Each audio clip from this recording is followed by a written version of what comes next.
Muse of ideas YouTube channel میں خوش آمدید۔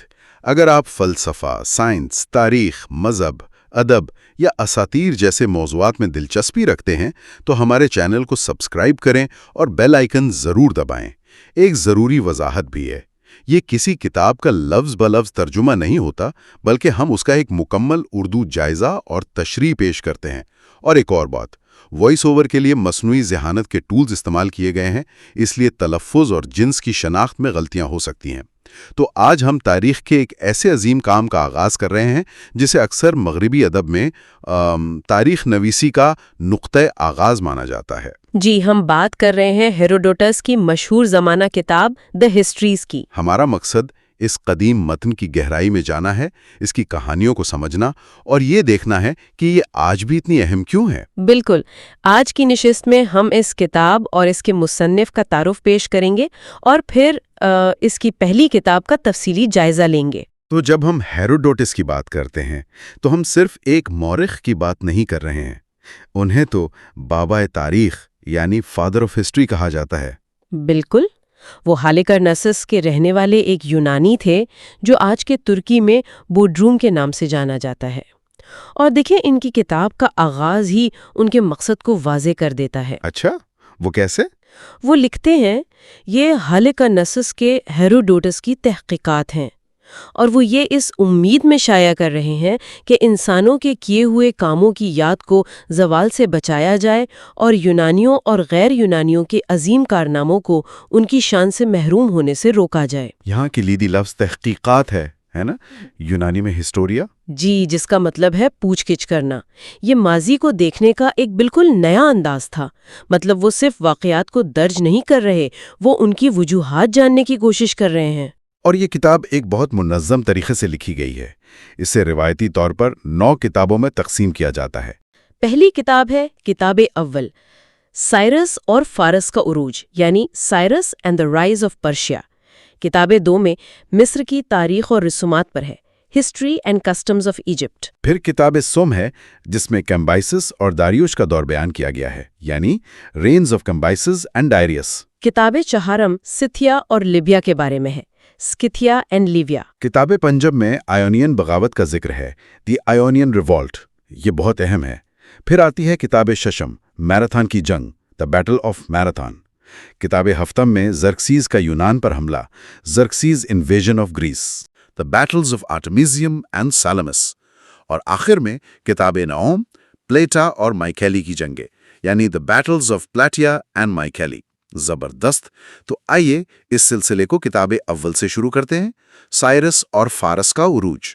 تو کتاب کا آغاز ہوتا ہے لیڈیا کی سلطنت سے، جو اپنی بے پناہ دولت کے لیے مشہور تھی، اور اس کے بادشاہ کرویسس سے۔ لیکن ہیروڈوٹس کہانی کی بنیاد ایک اور ڈرامیٹک واقعے پر رکھتے ہیں نا؟ جی بالکل، لیڈیا کے بادشاہ کینڈلس کو اپنی بیوی کی خوبصورتی پر اتنا فخر تھا کہ اس نے اپنے محافظ گائجس کو اسے برہنہ دیکھنے پر مجبور کیا۔ اچھا، ملکہ نے جب یہ دیکھا تو اس نے گائجس کو 2 راستے دیے، یا تو وہ خود مر جائے یا بادشاہ کو مار کر اس سے شادی کر لے، اور گائجس نے بادشاہ کو مار دیا۔ یوں لیڈیا میں ایک نئی بادشاہت کی بنیاد پڑی، اور اسی نسل سے تھا کرویسس۔ بالکل، اور کرویسس اپنی دولت کی وجہ سے سمجھتا تھا کہ وہ دنیا کا سب سے خوش قسمت انسان ہے۔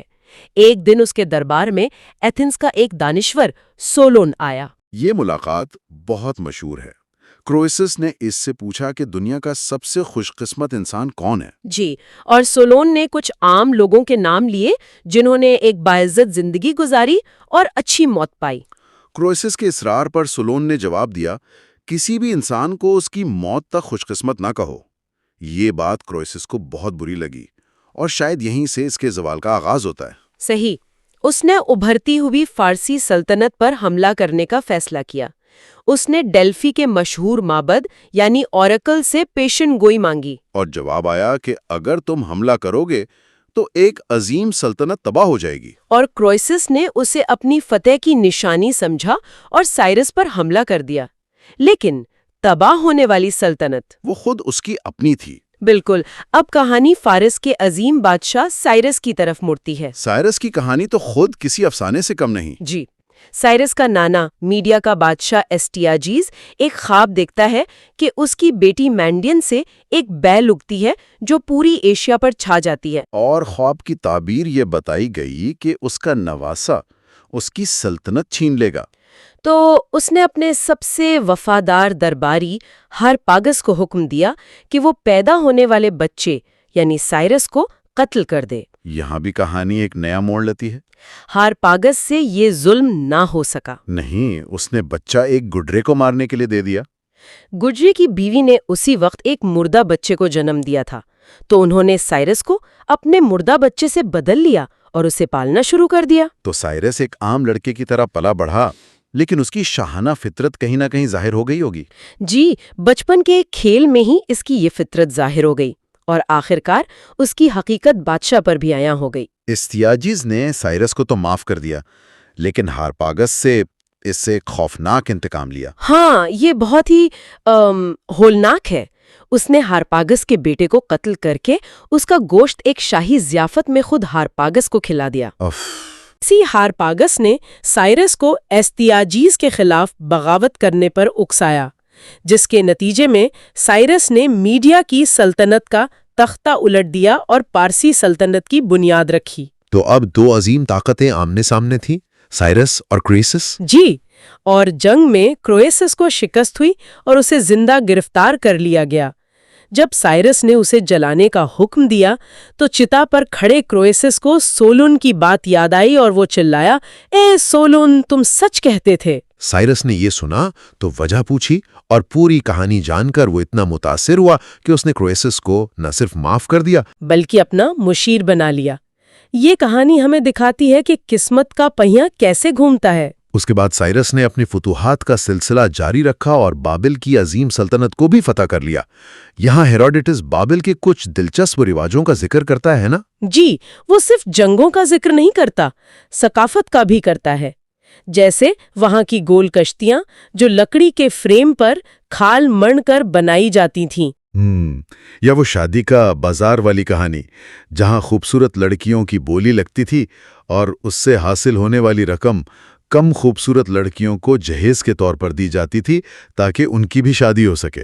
بالکل، یہ سب تفصیلات ہیروڈوٹس کو ایک مورخ سے بڑھ کر ایک ماہر بشریات بناتی ہیں۔ اچھا، تو سائرس کی زندگی کا اختتام بھی اتنا ہی ڈرامائی ہے؟ جی، ہیروڈوٹس کے مطابق اس کی موت شمال مشرق کی ایک جنگجو قوم ماساگیٹائی کے خلاف ایک مہم میں ہوئی۔ یہاں بھی کرویسس کا ایک کردار ہے نا؟ ہاں، بعد میں کرویسس نے سائرس کے بیٹے کیمبائسس کو بتایا کہ اس نے سائرس کو یہ غلط مشورہ دیا تھا کہ وہ دریا پار کر کے ماساگیٹائی پر حملہ کرے۔ تو یہاں پھر وہی غرور اور قسمت کا عنصر نظر آتا ہے۔ بالکل، سائرس جو اپنی فتوحات کے نشے میں تھا، اپنی طاقت کی انتہا پر ایک ایسی مہم میں مارا گیا جس کی شاید ضرورت نہیں تھی۔ یہ ہیروڈوٹس کے مرکزی خیال کو مزید تقویت دیتا ہے کہ انسانی عظمت اور خوشی کتنی عارضی ہوتی ہے۔ تو یہ تھی کتاب اول کی کہانی، کرویسس کی دولت اور زوال سے لے کر سائرس کے مقدر اور عروج تک۔ یہ صرف بادشاہوں کی فہرست نہیں، بالکل نہیں، یہ انسانی فطرت، قسمت اور غرور کے انجام کی داستانیں ہیں۔ ہیروڈوٹس نے اپنی کتاب کا آغاز یونانیوں اور غیر یونانیوں کے درمیان جھگڑے کی وجہات کو ریکارڈ کرنے کے وعدے سے کیا تھا۔ جی، اور پہلی کتاب میں ہم فارسیوں کو پیچیدہ کرداروں کے طور پر دیکھتے ہیں۔ سائرس رحمدل بھی ہے اور ایسٹیاجس ظالم بھی۔ یہ کوئی سادہ اچھائی بمقابلہ برائی کی کہانی نہیں ہے۔ تو اس سلسلے میں آگے بڑھتے ہوئے یہ سوچنے کی بات ہے کہ تاریخ کے بارے میں ہماری سمجھ اس پہلے شخص نے کیسے تشکیل دی جس نے اسے لکھنے کی کوشش کی۔ صحیح، کیا تاریخ صرف حقائق کا مجموعہ ہے یا ایک مقصد کے تحت سنائی گئی کہانیوں کا؟ یہ سوال آج بھی اہم ہے۔ اگلی بار ہم ہیروڈوٹس کی دوسری کتاب کا جائزہ لیں گے جو قدیم مصر کے عجائبات اور اسرار سے پردہ اٹھاتی ہے۔ ہمارے ساتھ رہیں۔ کتاب اول مکمل کرنے کے بعد آئیے اب شروع کرتے ہیں کتاب دوم، مصر کا حوال، یعنی دی اکاؤنٹ آف ایجپٹ۔ اس حصے میں ہم ہیروڈوٹس کے ساتھ قدیم مصر کے ایک ایسے سفر پر نکل رہے ہیں جو کسی ٹائم مشین سے کم نہیں۔ ہم دریائے نیل کی گہری پہیلیوں میں غوطہ لگائیں گے، مصریوں کے کچھ ایسے رسم و رواج پر بات کریں گے جو آج ہمیں بالکل عجیب لگیں گے، اور ہاں، مشہور زمانہ ہیلن آف ٹرائے کی کہانی کا ایک ایسا رخ دیکھیں گے جو شاید یونانیوں کی پوری تاریخ کو ہی بدل کر رکھ دے۔ اور اس سفر کو جو چیز سب سے زیادہ دلچسپ بناتی ہے وہ ہے ہیروڈوٹس کا نقطۂ نظر۔ وہ ایک یونانی ہے جو ایک ایسی تہذیب کو دیکھ رہا ہے جو اس کی اپنی تہذیب سے ہزاروں سال پرانی اور بالکل مختلف ہے۔ یہ ایک باہر والے کی حیرت بھری نگاہ ہے جو ان چیزوں پر چونک رہا ہے جو شاید مصریوں کے لیے روزمرہ کا معمول تھیں۔ بالکل۔ تو آئیے اسی تجسس کے ساتھ شروع کرتے ہیں۔ ہیروڈوٹس کے لیے مصر کا دل، اس کی روح، سب کچھ دریائے نیل تھا۔ وہ تو یہاں تک کہتا ہے کہ مصر دراصل دریا کا تحفہ ہے۔ لیکن اس ذہین یونانی کے لیے سب سے بڑا معمہ، سب سے بڑی پہیلی یہی تھی کہ آخر یہ دریا آتا کہاں سے ہے، اس کا سرچشمہ کیا ہے؟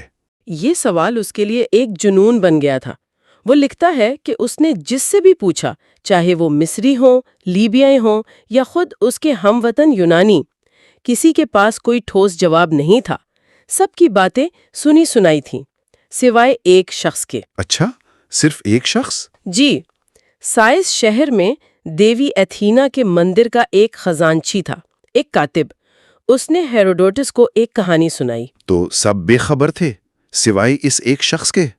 مجھے اندازہ ہے کہ اس کی کہانی بھی کسی افسانے سے کم نہیں ہوگی، کوئی جغرافی حقیقت تو نہیں ہوگی۔ آپ کا اندازہ بالکل ٹھیک ہے۔ اس کاتب نے بتایا کہ 2 پہاڑ ہیں جن کی چوٹیاں نوکیلی ہیں۔ ایک کا نام ہے کروفی اور دوسرے کا موفی۔ اس نے کہا کہ ان 2 پہاڑوں کے درمیان سے نیل کے چشمے پھوٹتے ہیں جن کی گہرائی آج تک کوئی نہیں ناپ سکا۔ اچھا۔ اس کے مطابق آدھا پانی شمال کی طرف بہتا ہے، یعنی مصر کی طرف، اور باقی آدھا جنوب میں ایتھیوپیا کی طرف چلا جاتا ہے۔ اور گہرائی ناپنے والی بات پر اس نے کوئی ثبوت بھی دیا؟ ہاں، اس نے دعویٰ کیا کہ ایک مصری بادشاہ سامیتکس نے اس گہرائی کو ناپنے کی کوشش بھی کی تھی۔ اس نے کئی ہزار فیدمز، مطلب ہزاروں میٹر لمبی ایک رسی بنوائی اور اسے چشموں میں ڈالا، لیکن وہ رسی بھی تہ تک نہیں پہنچ سکی۔ تو اس کاتب کے خیال میں تو وہ ایک بہت بڑا راز بتا رہا تھا۔ جی، لیکن ہیروڈوٹس کو لگا کہ وہ اس سے مذاق کر رہا ہے۔ ظاہر ہے، 2 نوکیلے پہاڑوں کے درمیان اتنے بڑے دریا کا سر چشمہ، یہ تو کسی دیومالائی کہانی جیسا لگتا ہے۔ تو ہیروڈوٹس نے اس وضاحت کو رد کر دیا، اور پھر اس نے کیا کیا؟ اس نے اپنی کوئی تھیوری پیش کی۔ بالکل، اور یہیں ہمیں ہیروڈوٹس کا ذہن کام کرتا نظر آتا ہے۔ اس کے پاس سیٹلائٹ یا جدید آلات تو تھے نہیں، تو اس نے منطق اور موازنے کا سہارا لیا۔ اس نے کہا کہ میرے خیال میں نیل یورپ کے دریائے استر، جسے آج ہم ڈینیوب کہتے ہیں، اس کا بالکل الٹ عکس ہے۔ الٹا عکس مطلب؟ اس کی منطق یہ تھی کہ ڈینیوب یورپ کے ایک سرے سے شروع ہو کر اس کے بیچوں بیچ بہتا ہے، تو نیل بھی لیبیا یعنی افریقہ کے ایک سرے سے شروع ہو کر اس کے بیچوں بیچ بہتا ہوگا۔ یہ قدیم یونانی سوچ کی بہترین مثال ہے، جہاں کائنات میں ہر چیز متوازن اور ہم آہنگ سمجھی جاتی تھی، ہے نا؟ بہت دلچسپ بات ہے۔ یعنی وہ جغرافیہ کو بھی فلسفے کی نظر سے دیکھ رہا تھا، ایک سیمیٹری یا توازن تلاش کر رہا تھا، اور اس نے اپنی تھیوری کو سپورٹ کرنے کے لیے ایک اور دلیل بھی دی تھی، ہواؤں کے بارے میں۔ جی، اس نے مشاہدہ کیا کہ نیل کے علاقے سے کوئی ٹھنڈی ہوا نہیں آتی۔ اس کی بنیاد پر اس نے نتیجہ نکالا کہ ہوائیں ہمیشہ ٹھنڈے علاقوں سے گرم علاقوں کی طرف چلتی ہیں۔ چونکہ نیل سے ٹھنڈی ہوا نہیں آ رہی، اس کا مطلب ہے کہ اس کا منبع یقیناً کسی بہت گرم علاقے میں ہے۔ بھلے ہی یہ سائنسی طور پر غلط تھا، لیکن اس کی کوشش قابل تعریف ہے کہ وہ سنی سنائی باتوں کے بجائے اپنے مشاہدات اور منطق پر انحصار کر رہا تھا۔ بالکل۔ تو ہیروڈوٹس مصر کی زمین اور اس کے دریا کو سمجھنے کی کوشش کر رہا تھا، لیکن شاید اس سے بھی زیادہ دلچسپ اس کے لیے وہاں کے لوگ تھے، جن کا دنیا کو دیکھنے کا انداز ان کے دریا کی طرح ہی پراسرار اور گہرا تھا۔ خاص طور پر جانوروں کو لے کر ان کا جو رویہ تھا، وہ تو ہیروڈوٹس کو بالکل ہی سمجھ نہیں آیا۔ آپ نے صحیح کہا، اس کے لیے یہ بات ناقابل یقین تھی کہ مصری جانوروں کو مقدس مانتے ہیں۔ جی، اور صرف مانتے ہی نہیں بلکہ ان کی عبادت کرتے ہیں، خاص طور پر گائے، جسے وہ دیوی آئسس کا روپ سمجھتے تھے۔ اور یہ احترام اتنا شدید تھا کہ اس نے سماجی اصولوں کی شکل اختیار کر لی تھی۔ نہیں کرے گا۔ کیا یہ صرف مذہبی پاکیزگی کا معاملہ تھا، یا اس میں کوئی ثقافتی برتری کا احساس بھی تھا کہ ہم یونانیوں سے الگ اور بہتر ہیں؟ یہ ایک بہت اچھا سوال ہے۔ ہیروڈوٹس کے مطابق اس کی وجہ مذہبی تھی۔ ان کا ماننا تھا کہ اگر کوئی یونانی ان کے برتن میں گائے کا گوشت کھا لے، جو یونانیوں کے لیے عام تھا، تو وہ برتن ناپاک ہو جائے گا۔ اس لیے وہ یونانیوں سے اور ان کی چیزوں سے دور رہتے تھے۔ اچھا، اور یہ صرف گائے تک محدود نہیں تھا، بلیوں کا احترام تو اس سے بھی زیادہ تھا۔ اگر کسی گھر میں بلی مر جاتی تو پورا خاندان سوگ میں اپنے بھویں موڑ دیتا تھا۔ زندہ جانوروں کا اتنا احترام، تو مرنے کے بعد ان کے ساتھ کیا سلوک ہوتا ہوگا؟ اس کا بھی ایک پورا نظام تھا۔ مادہ گایوں کی لاشوں کو مقدس سمجھ کر دریائے نیل میں بہا دیا جاتا تھا۔ دریا میں؟ جی، جبکہ نر بیلوں کو شہر کے باہر دفنایا جاتا تھا، لیکن ایک خاص طریقے سے۔ ان کا ایک یا دونوں سینگ زمین سے باہر چھوڑ دیے جاتے تھے تاکہ قبر کی نشاندہی رہے۔ پھر ایک خاص وقت کے بعد پروسوپیتھس نامی جزیرے سے ایک کشتی آتی تھی جو ملک بھر سے ان بیلوں کی ہڈیاں اکٹھی کرتی اور انہیں ایک ہی جگہ پر دوبارہ دفن کر دیتی۔ یہ ایک ملک گیر مذہبی رسم تھی۔ جانوروں کی موت پر اتنے اہتمام کے بعد انسانوں کی موت پر تو اور بھی گہری رسوم ہوتی ہوں گی؟ ہیروڈوٹس نے ان کے ماتم کے طریقوں کو بھی بہت تفصیل سے بیان کیا ہے۔ جی بالکل۔ کسی بھی اہم شخص کی موت پر گھر کی عورتیں اپنے سر اور چہروں پر کیچڑ مل لیتی، اپنے کپڑے پھاڑ کر سینہ پیٹتی ہوئی پورے شہر کی گلیوں میں گھومتی۔ مرد بھی الگ سے یہی عمل دہراتے۔ یہ غم کا ایک عوامی اور ڈراماٹک اظہار تھا۔ جی، جس کے بعد میت کو حنوط کرنے کے لیے ماہرین کے حوالے کر دیا جاتا تھا، جسے ہم ممی بنانا کہتے ہیں۔ لیکن ان سب میں سب سے حیران کن وہ قانون تھا جو بادشاہ اوسیس نے بنایا تھا، والد کی حنوط شدہ لاش کو گروی رکھنے والا قانون۔ یہ تو دماغ گھما دینے والی بات ہے۔ یعنی آپ اپنے والد کی لاش کو بینک میں رکھوا کر لون لے سکتے تھے؟ یہ واقعی ہیروڈوٹس کے لیے بھی ایک جھٹکا تھا۔ قانون یہ تھا کہ اگر کسی شخص کو پیسوں کی سخت ضرورت ہے تو وہ اپنے والد کی حنوط شدہ لاش کو بطور ضمانت رکھوا کر قرض لے سکتا تھا۔ لیکن اس کی شرط کیا تھی؟ شرط بہت سخت تھی۔ قرض دہندہ کو اس لاش پر مکمل اختیار حاصل ہو جاتا تھا، یہاں تک کہ وہ اسے اپنی خاندانی قبر میں بھی رکھ سکتا تھا۔ ایک منٹ، اس کا مطلب یہ صرف خاندانی عزت کی بات نہیں، یہ تو معاشیت اور مذہب کا ایک عجیب امتزاج لگتا ہے۔ کیا اس سے یہ ظاہر ہوتا ہے کہ ان کے ہاں روحانی ضمانت مالی ضمانت سے زیادہ مضبوط سمجھی جاتی تھی؟ بالکل، آپ نے اس کی روح کو پکڑ لیا۔ یہ قانون ظاہر کرتا ہے کہ مصری معاشرے میں آخرت کا خوف اور خاندان کی روحانی بقا ایک ایسی کرنسی تھی جو شاید سونے چاندی سے بھی زیادہ قیمتی تھی۔ اچھا، اگر کوئی شخص قرض ادا کیے بغیر مر جاتا تو نہ صرف اسے بلکہ اس کے خاندان کے کسی بھی فرد کو اس وقت تک خاندانی مقبرے میں دفنانے کی اجازت نہیں تھی جب تک قرض ادا نہ ہو جائے۔ یہ تو سب سے بڑی بے عزتی اور روحانی تباہی سمجھی جاتی ہوگی۔ بالکل، یہ قانون صرف قرض کے بارے میں نہیں بلکہ مصری معاشرے کی پوری نفسیات کی عکاسی کرتا ہے۔ تو جانوروں کی پاکیزگی، عوامی ماتم اور والد کی لاش کو گروی رکھنا، ان سب میں ایک ہی دھاگا نظر آتا ہے۔ موت اور آخرت کا تصور ان کی روزمرہ کی زندگی کے ہر پہلو، یہاں تک کہ ان کی معیشت میں بھی رچا بسا تھا۔ بالکل درست۔ ان کے لیے یہ زندگی تو بس ایک عارضی پڑاؤ تھی، اصل زندگی تو موت کے بعد شروع ہونی تھی۔ اچھا، تو ہم نے دریا کے رازوں اور عجیب و غریب رسم و رواج کی بات کر لی، لیکن کتاب دوم کا سب سے بڑا دھماکہ تو اب آنے والا ہے۔ ایک ایسی کہانی جو یونانیوں کی سب سے بڑی قومی داستان ٹروجن جنگ کو سر کے بل کھڑا کر دیتی ہے۔ جی، یہ وہ حصہ ہے جہاں ہیروڈوٹس ایک تاریخ دان سے زیادہ ایک تفتیشی صحافی بن جاتا ہے۔ اس نے یہ کہانی ممفس شہر میں ہیفیسٹس کے مندر کے پادریوں سے سنی۔ ہم سب ہومر کی کہانی جانتے ہیں کہ پیرس، جسے الیگزینڈر بھی کہا جاتا ہے، اسپارٹا سے ہیلن کو اغوا کر کے سیدھا ٹرائے لے گیا، لیکن مصری پادریوں نے کہا نہیں، ایسا نہیں ہوا تھا۔ تو پھر ان کے مطابق کیا ہوا تھا؟ ان کے مطابق جب پیرس ہیلن کو لے کر بھاگا تو سمندر میں شدید طوفان آیا اور تیز ہوائیں اس کے جہاز کو یونان کے بجائے سیدھا مصر کے ساحل پر لے آئیں۔ اچھا۔ نیل کے دہانے پر ایک چوکی تھی جس کا نگران تھونز نامی ایک شخص تھا۔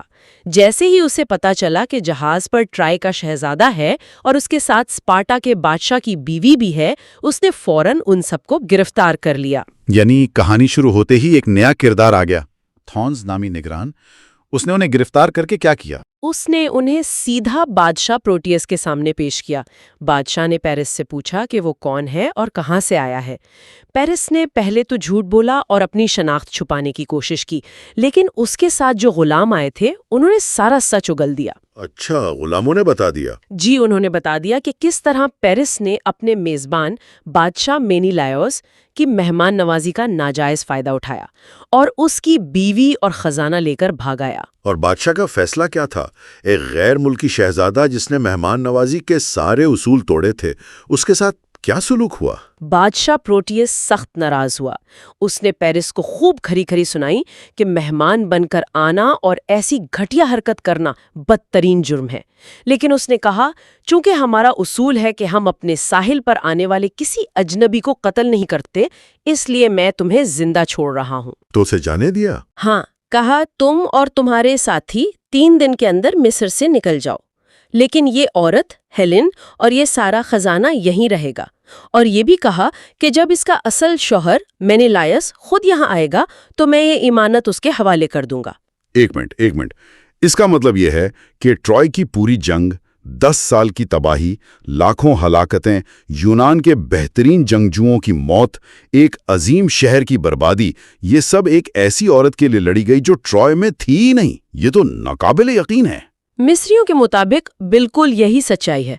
جب یونانیوں نے ٹرائی کا محاصرہ کیا اور ہیلن کو واپس مانگا تو ٹروجنز نے سچ بتایا۔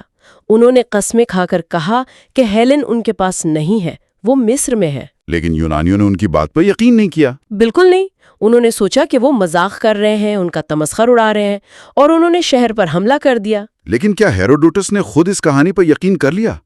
ایک یونانی ہوتے ہوئے اپنی تاریخ کی سب سے بڑی جنگ کو ایک مصری کہانی کی بنیاد پر جھٹلا دینا، یہ بہت بڑی بات ہے۔ واقعی ٹرائی میں ہوتی تو کیا ٹروجنز، یہاں تک کہ خود بادشاہ پریام، اتنا بے وقوف ہوتا کہ اپنے پورے شہر، اپنے بیٹوں اور اپنی تہذیب کو ایک عورت کے لیے داؤ پر لگا دیتا؟ صحیح۔ وہ ضرور اسے واپس کر دیتے تاکہ تباہی سے بچ سکے۔ ان کا آخر تک انکار کرنا ہی اس بات کا ثبوت ہے کہ وہ سچ بول رہے تھے۔ تو جنگ ختم ہونے کے بعد کیا ہوا؟ جب یونانیوں نے ٹرائی کو فتح کر لیا اور انہیں وہاں ہیلن نہیں ملی، تب تو انہیں اپنی غلطی کا احساس ہوا ہوگا؟ بالکل، تب جا کر انہیں ٹروجنز کی بات پر یقین آیا اور انہوں نے مینیلائیوس کو مصر بھیجا۔ وہاں بادشاہ پروٹیس نے اس کا استقبال کیا اور اس کی بیوی ہیلن اور اس کا سارا خزانہ جو اس نے امانت کے طور پر رکھا تھا، سیلو اور سالم، اسے واپس کر دیا۔ تو کیا سب کچھ ٹھیک ہو گیا؟ مینیلائیوس کو ہیلن واپس مل گئیں اور وہ خوشی خوشی گھر چلے گئے؟ کہانی کا اختتام اتنا خوشگوار نہیں ہے، اور اس میں ایک اور طے ہے۔ مصر سے واپسی پر سمندری ہوائیں مینیلائیوس کے خلاف ہو گئیں اور اس کا جہاز کئی دن تک ساحل پر پھنسا رہا۔ اس پر ہیروڈوٹس کے مطابق مینیلائیوس نے ایک انتہائی گھنونا اور بے رحمانہ کام کیا۔ وہ کیا؟ اس نے 2 مقامی مصری بچوں کو پکڑا اور دیوتاؤں کو خوش کرنے کے لیے ان کی قربانی دے دی۔ کیا؟ یعنی یونانی ہیرو نے ایسا کام کیا؟ مصری ورژن کے مطابق جی ہاں۔ جیسے ہی مصریوں کو اس بات کا علم ہوا، وہ غصے سے آگ بگولا ہو گئے اور اس کا پیچھا کرنے کے لیے دوڑے، لیکن مینیلائیوس تب تک اپنے جہاز پر سوار ہو کر لیبیا کی طرف فرار ہو چکا تھا۔ یہ حصہ تو مینیلائیوس کے کردار کو ایک ہیرو کے بجائے ایک بے رحم اور ناشکرے شخص کے طور پر پیش کرتا ہے۔ جی، جو مصری نقطۂ نظر سے کہانی کا ایک بہت اہم پہلو ہے۔ تو ہیروڈوٹس ہمیں ایک ایسا مصر دکھاتا ہے جو پراسرار دریاؤں، ناقابل یقین رسوم و رواج اور ہماری جانی پہچانی کہانیوں کے چونکا دینے والے نئے پہلوؤں سے بھرا ہوا ہے۔ یہ صرف تاریخ نہیں بلکہ ایک بالکل مختلف حقیقت کا سفر ہے۔ اور آخر میں یہ سوچنے والی بات ہے کہ ہیروڈوٹس خود اس مصری ورژن کو زیادہ منطقی سمجھتا ہے۔ اگر یہ سچ ہے اور 10 سالہ جنگ واقعی ایک ایسی عورت پر لڑی گئی جو وہاں موجود ہی نہیں تھی، تو یہ جنگوں کی نوعیت کے بارے میں کیا کہتا ہے؟ کہ کیسے قومیں ایک جھوٹ کو سچ مان کر خود کو تباہی کے راستے پر ڈال دیتی ہیں، صرف اس لیے کہ وہ اپنی غلطی تسلیم نہیں کرنا چاہتی، یا اس لیے کہ ان کی انا ان کی عقل پر حاوی ہو جاتی ہے؟ یہ سوال صرف ٹروجن جنگ کا نہیں، آج بھی اتنا ہی اہم ہے۔ میوز آف آئیڈیاز میں خوش آمدید۔ آج ہم تاریخ کے والد ہیروڈوٹس کی کتابوں کے سلسلے کو آگے بڑھا رہی ہیں اور اس کی تیسری کتاب کی گہرائی میں اتر رہی ہیں۔ پچھلی بار ہم نے سائرس اعظم کی شاندار سلطنت کی بنیاد دیکھی تھی، لیکن آج کی کہانی اقتدار کی اگلی نسل کی ہے۔ یہ کہانی ہے سائرس کے بیٹے کیمبیزیز کی، جس کی فتوحات جنون میں بدل گئیں اور پھر اسی افراتفری سے ڈیریس دی گریٹ کا عروج ہوا۔ بالکل، یہ صرف ایک بادشاہ کے بعد دوسرے کے آنے کا قصہ نہیں ہے، یہ اس بات کا جائزہ ہے کہ ایک عظیم سلطنت کو وراثت میں سنبھالنا کتنا مشکل ہوتا ہے۔ ہیروڈوٹس ہمیں بتاتا ہے کہ کس طرح ایک کامیاب فوجی مہم ایک حکمران کو ذہنی طور پر تباہ کر سکتی ہے، اور کس طرح ایک بہت بڑا دھوکہ پوری سلطنت کو اپنے گھٹنوں پر لا سکتا ہے۔ یہ فتح، پاگل پن، سازش اور ریاستی نظام کی تعمیر کی ایک بہت پیچیدہ داستان ہے۔ تو آئیے اس کہانی کو کھولتے ہیں، جس کا آغاز ایک بہت بڑی فتح مصر پر حملے سے ہوتا ہے اور اس کا اختتام ایک نئی سلطنت کی تنظیم پر ہوتا ہے۔ دیکھتے ہیں کہ ہیروڈوٹس کے مطابق اقتدار کے اس ڈرامے میں کیا کچھ ہوا۔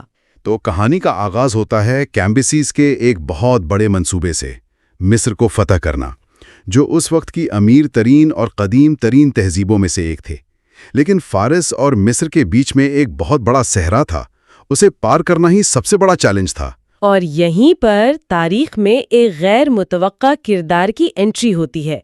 فینز نامی ایک یونانی جو مصری بادشاہ ایمیسس کی فوج میں ایک بہت قابل اور با اثر سپاہی تھا۔ کسی نامعلوم وجہ سے وہ اپنے بادشاہ سے ناراض ہوا اور بھاگ کر سیدھا فارسیوں کے پاس چلا گیا۔ یعنی ایک شخص کی ذاتی ناراضگی نے تاریخ کا رخ موڑ دیا؟ یہ تو کمال ہے۔ بالکل، اس سے صرف ایک بھگوڑا سمجھنا غلطی ہوگی۔ وہ اپنے ساتھ مصری فوج کے تمام راز لے کر آیا تھا، لیکن اس کا سب سے بڑا کارنامہ تھا صحرا کو پار کرنے کا مشورہ دینا۔ اس نے کیمبیسیز کو بتایا کہ عرب قبائل کے بادشاہ سے رابطہ کرو، کیونکہ صحرا کے راستے اور پانی کے ذخائر وہ صرف وہی جانتے ہیں۔ کیمبیسیز نے ایسا ہی کیا، اور عربوں نے پانی سے بھری ہوئی مشکوں کے ذریعے فارسی فوج کے لیے ایک سپلائی لائن بنا دی، جس سے وہ بحفاظت صحرا پار کر گئے۔ اچھا، تو یہ حملہ فوجی طاقت سے زیادہ اچھی معلومات اور لاجسٹکس کی وجہ سے کامیاب ہوا۔ فتح کے بعد کیمبیسیز کا رویہ کیسا تھا، خاص طور پر شکست خوردہ مصری بادشاہ سامنٹس کے ساتھ، جس کی حکومت صرف 6 ماہ ہی چلی تھی؟ ہیروڈوٹس یہاں انسانی نفسیات کی ایک بہت گہری تصویر کھینچتا ہے۔ کیمبیسیز نے سامنٹس کو ذلیل کرنے کا کوئی موقع نہیں چھوڑا۔ اس نے شکست خوردہ بادشاہ کو شہر کے باہر ایک جگہ پر بٹھا دیا اور پھر جان بوجھ کر اس کی بیٹی کو غلاموں کے کپڑوں میں پانی بھرنے کے لیے اس کے سامنے سے گزارا۔ یہ تو بہت ظالمانہ ہے۔ اور اس سے بھی زیادہ تکلیف دہ منظر یہ تھا کہ جب تمام مصری امراء اپنی شہزادی کو اس حال میں دیکھ کر دھاڑے مار مار کر رو رہے تھے، تو سامنٹس بالکل خاموش سر جھکائے بیٹھا رہا۔ لیکن کچھ دیر بعد جب اس نے اپنے ایک پرانے غریب دوست کو بھیک مانگتے دیکھا تو وہ پھوٹ پھوٹ کر رونے لگا۔ ایک منٹ، اپنی بیٹی کی غلامی پر خاموشی اور ایک دوست کی غربت پر رونا، اس کی کیا وجہ تھی؟ یہی سوال کیمبیسیز نے بھی پوچھا۔ سامنٹس نے جواب دیا کہ میری بیٹی کا دکھ اتنا بڑا ہے کہ اس پر رویا نہیں جا سکتا، لیکن میرے دوست کی تکلیف ایسی ہے جسے میں بیان کر سکتا ہوں۔ یہ جواب اتنا گہرا تھا کہ ہیروڈوٹس کے مطابق کیمبیسیز اور وہاں موجود فارسی بھی متاثر ہوئے بغیر نہ رہ سکے۔ لیکن یہ رحم دلی کا ایک لمحہ تھا جو زیادہ دیر قائم نہیں رہا۔ یہیں سے کیمبیسیز کے کردار میں وہ تاریخ تبدیلی آنا شروع ہوتی ہے جس کا آپ نے ذکر کیا تھا۔ ایسا لگتا ہے کہ فتح کا نشہ اور لامحدود طاقت اس کے دماغ پر حاوی ہو گئی تھی۔ بالکل، اس کے جنون کی سب سے بڑی مثال اس وقت سامنے آئی جب وہ پچھلے بادشاہ ایماسس کی قبر پر گیا، جس سے اس کی ذاتی دشمنی تھی۔ اس نے حکم دیا کہ ایماسس کی حنوط شدہ لاش کو قبر سے نکالا جائے۔ ایک مردہ جسم سے کیسا بدلہ؟ یہ بدلے سے کہیں زیادہ تھا۔ اس نے لاش کو کوڑے مارنے، اس کے بال نوچنے اور ہر ممکن طریقے سے اس کی بے حرمتی کا حکم دیا۔ آخر میں اس نے لاش کو جلانے کا حکم دے دیا۔ یہ تو بہت ہی غیر معمولی بات لگتی ہے۔ یہ صرف غیر معمولی نہیں بلکہ ناقابل تصور حد تک گستاخانہ تھی۔ فارسی مذہب میں آگ کو ایک مقدس دیوتا سمجھا جاتا ہے اور کسی لاش کو جلا کر اسے ناپاک کرنا سب سے بڑا گناہ تھا۔ دوسری طرف مصری مذہب میں جسم کو محفوظ رکھنا ضروری تھا تاکہ روح واپس آ سکے، اسی لیے وہ حنوط کرتے تھے۔ کیمبیزز نے ایک ہی عمل سے فارسی اور مصری دونوں قوموں کے مقدس ترین عقائد کو پامال کر دیا۔ تو یہ صرف پاگل پن نہیں تھا، مطلب اس کے پیچھے کوئی سیاسی پیغام بھی تھا۔ شاید وہ یہ دکھانا چاہتا تھا کہ اب کچھ بھی مقدس نہیں رہا، اب صرف اسی کی مرضی چلے گی۔ بالکل، یہ طاقت کا ایک وحشیانہ مظاہرہ تھا۔ وہ صرف ایک ملک فتح نہیں کر رہا تھا، وہ اس کی روح اور اس کی تہذیب کو کچلنے کی کوشش کر رہا تھا۔ اس کے بعد تو اس کا پاگل پن بڑھتا ہی گیا۔ اس نے ایتھوپیا اور ایمونیا کے خلاف بغیر تیاری کی مہمات بھیجیں، جس میں اس کے ہزاروں فوجی بھوک پیاس سے صحرا میں ہی مر گئے۔ میں نے ایتھوپیا کے بادشاہ کے جواب کے بارے میں بھی پڑھا ہے، وہ قصہ کیا تھا؟ ہاں، وہ بہت مشہور ہے۔ جب کیمبیزز کے سفیر ایتھوپیا پہنچے تو وہاں کے بادشاہ نے انہیں ایک بہت بڑی کمان دی اور کہا، اپنے بادشاہ سے کہنا کہ جب فارسی اتنی آسانی سے یہ کمان کھینچ سکیں تب وہ ہم پر حملہ کرنے کا سوچیں۔ یہ صرف ایک فوجی چیلنج نہیں تھا، یہ ایک علامتی طنز تھا کہ تم جسمانی اور اخلاقی طور پر ہم پر حکومت کرنے کے قابل نہیں ہو۔ یہاں تک کہ اس نے اپنے قریبی لوگوں کو بھی نہیں بخشا۔ جی ہاں، جب لیڈیا کے سابق بادشاہ کروٹیس، جو اس کے باپ سائرس کا مشیر تھا، نے اسے نصیحت کرنے کی کوشش کی تو کیمبیزز غصے میں آ گیا اور اس پر تیر چلا دیا۔ کروٹیس بمشکل اپنی جان بچا کر بھاگا۔ یہ واقعات صاف دکھا رہے تھے کہ کیمبیزز اپنا ذہنی توازن کھو رہا تھا۔ تو جب کیمبیزز مصر میں یہ سب کر رہا تھا، فارس میں ایک بہت بڑی سازش تیار ہو رہی تھی، اور اس سازش کی بنیاد ایک ایسی راز پر تھی جسے کیمبیزز نے خود دفن کیا تھا۔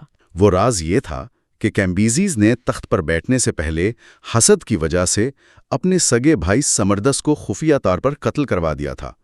فارس میں زیادہ تر لوگ اس بات سے لا علم تھے اور سمجھتے تھے کہ شہزادہ سمرڈس کہیں زندہ ہے۔